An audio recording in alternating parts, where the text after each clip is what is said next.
Good morning, student. Now, in this section, we will discuss some numerical based on standard electrode potential, Nernst equation, as well as conductivity and molar conductivity. आज हम लोग कुछ numericals discuss करेंगे, which has been given in your NCERT problem also. तो first जो question है वो यही है, given the standard potential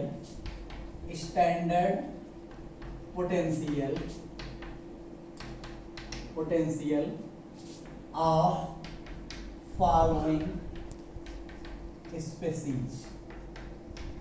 following species हैं, इनका स्टैंडर्ड इलेक्ट्रोड पोटेंशियल दिया है। स्टैंडर्ड इलेक्ट्रोड पोटेंशियल देने का मतलब स्टैंडर्ड इलेक्ट्रोड पोटेंशियल है ये। स्टैंडर्ड इलेक्ट्रोड पोटेंशियल देने का मतलब स्टैंडर्ड रिडक्शन पोटेंशियल दिया है। गिवन दैट K प्लस के ऐसे लिखा हुआ है, अगर ऐसे लिखा है K प्लस के, ये जो वैल्यू दी गई है K प्लस के, इसकी जो वैल्यू दी गई है, दिस वन इज -2.93 वोल्ट। कितना है? -2.93 volt. And Ag plus Ag इसकी जो वैल्यू है ये है +0.80 वोल्ट, ये दिया गया है। और क्या है? Hg2 प्लस Hg2 प्लस और ये Hg, ये जो वैल्यू है, this value is 0.79 volt. 0.79 volt मतलब प्लस में ये भी वैल्यू है 0.79 वोल्ट। और क्या दिया हुआ है? और दिया है Mg प्लस 2 मैग्नीशियम और Mg, इसकी जो वैल्यू है, दिस वैल्यू इज -2.37 वोल्ट। और एक और वैल्यू दी गई है बच्चों, Cr क्रोमियम प्लस 3 क्रोमियम, ये जो वैल्यू है, this value is -0.74 volt.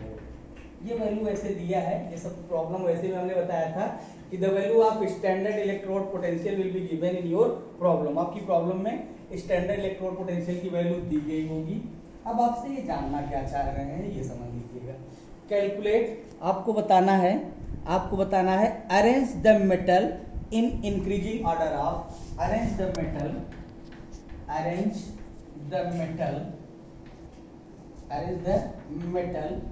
In increasing order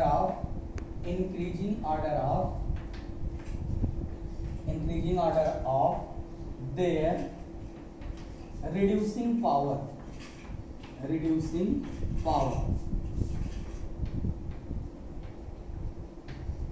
अपने रिड्यूसिंग पावर के ऑर्डर में इनको अरेंज करना है। रिड्यूसिंग पावर का मतलब ये किसी को रिड्यूस कराएं। रिड्यूस कराने का मतलब ये खुद ऑक्सीडाइज करने का मतलब the metals which have more tendency to lose the electron, जिसके पास इलेक्ट्रॉन को लूज करने की टेंडेंसी ज्यादा होगी, उसकी रिड्यूसिंग पावर भी उतनी ही ज्यादा होगी। अब इलेक्ट्रॉन को लूज करने की टेंडेंसी किसकी ज्यादा होगी? उसकी टेंडेंसी इलेक्ट्रॉन को लूज करने की ज्यादा होगी जिसके ऑक्सीडेशन पोटेंशियल की वैल्यू ज्यादा होगी। अब आप हमें ये बताओ कि all these values are standard reduction potential. अगर हम इसका ऑक्सीडेशन पोटेंशियल पूछे पहले वाले का, तो ऑक्सीडेशन पोटेंशियल बच्चों कितना होगा? +2.93 वोल्ट होगा कि नहीं? अरे भाई, जितना रिडक्शन पोटेंशियल रहेगा, नेगेटिव साइन को उल्टा कर देंगे तो ये क्या मिल जाएगा? Oxidation potential, OP. इसका ओपी कोई पूछेगा तो आप क्या बताएंगे? -0.80 वोल्ट। इसका ओपी क्या होगा बच्चों? -0.79 वोल्ट। इसका ओपी क्या होगा? +2.37 वोल्ट। इसका क्या होगा? +0.74 वोल्ट। इतना सबका क्लियर? अब देखिए, अब जिसका ऑक्सीडेशन पोटेंशियल सबसे ज्यादा होगा, जिसका ऑक्सीडेशन पोटेंशियल सबसे ज्यादा होगा उसी का रिड्यूसिंग पावर भी ज्यादा होगा। ऑक्सीडेशन पोटेंशियल ज्यादा मतलब tendency to lose the electron ये ज्यादा होगा। अगर इलेक्ट्रॉन लूज करने की टेंडेंसी ज्यादा होगी तो रिड्यूसिंग पावर भी ज्यादा होगा। मतलब कि most reducing power, the elements having most reducing power is K plus K, यानी सबसे ज्यादा कौन सी वैल्यू है प्लस 2.93, यानी K plus K, K plus oblique K ये सबसे ज्यादा होगा। Is it clear? K plus K, इससे कम किसका होगा बेटा? इससे कम आप वैल्यू देख रही है, कौन सी वैल्यू दिख रही है बच्चों? 2.37। कितना दिख रही है? 2.37। तो ये कौन सा है? Mg प्लस 2 Mg, यहाँ पे लिख दीजिएगा आप लोग Mg प्लस 2 Mg, ये भी समझ में आ गया होगा आपके। Mg प्लस 2 Mg से ज्यादा किसका हो गया? K plus K। अब 2.37 से कम कौन सा है जी? 2.37 से कम है ये Cr प्लस 3 Cr। कौन है? Cr प्लस 3 Cr, ये लिख दे Cr प्लस 3 Cr, ये भी समझ में आ गया। अब इससे ये किससे ज्यादा है? ये है -0.80, ये है -0.70। तो कौन ज्यादा हुआ? ज्यादा हुआ -0.79। तो मतलब कहने का Hg plus 2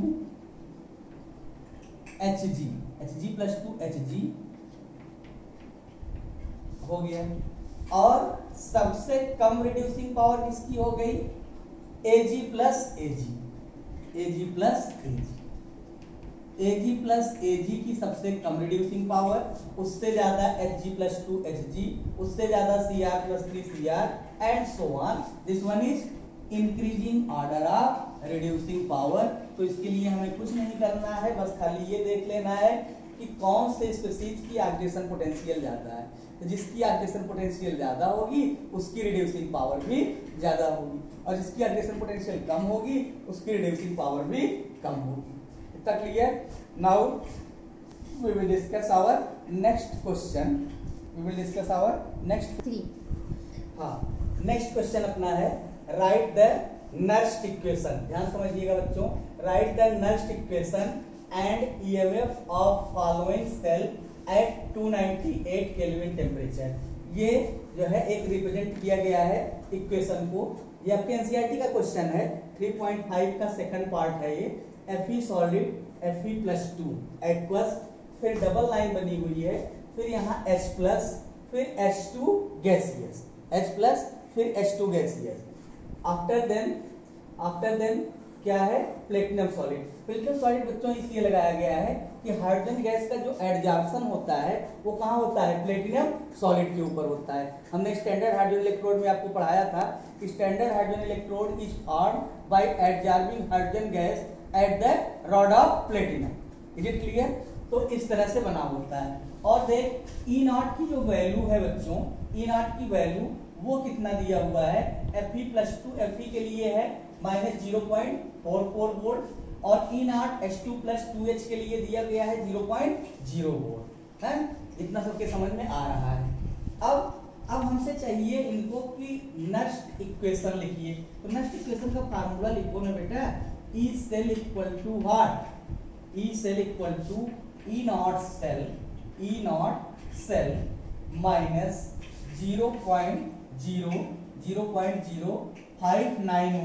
0.0591 upon n log concentration of product upon concentration of reactant.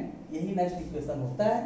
अच्छा, अब आप हमें ये बताओ कि इसका प्रोडक्ट क्या होगा और रिएक्टेंट क्या होगा। अगर इसको हम इक्वेशन के फॉर्म में लिखें, अगर इस पूरे रिप्रेजेंटेशन को, इलेक्ट्रोकेमिकल सेल को हम इक्वेशन के फॉर्म में लिखें तो बच्चों कैसे लिखेंगे? राइट साइड में होगा Fe सॉलिड, क्या होगा बच्चों? Fe solid plus 2H plus, समझ इसको, 2H plus that is equal to Fe plus 2 Fe+2। अब आप कह रहे होंगे कि सर जो है आपने यहाँ H+ लिखा है तो 2H+ क्यों लिखा? क्योंकि आयरन है 2 इलेक्ट्रॉन लूज कर रहा है। कितना इलेक्ट्रॉन लूज कर रहा है? 2 इलेक्ट्रॉन लूज कर रहा है। और अगर H+ आप लेंगे तो H+ तो एक ही इलेक्ट्रॉन ले पाएगा, 2 लेने के लिए यहाँ 2 से मल्टीप्लाई आपको करना पड़ेगा। तो ये क्या हो जाएगा? 2H+, that is Fe+2 aqueous। Fe+2 क्या है बेटा? aqueous। Fe+2 aqueous plus H2 gaseous. क्या है बच्चों? H2 gaseous. अब देख जरा H+ का कंसंट्रेशन कितना है?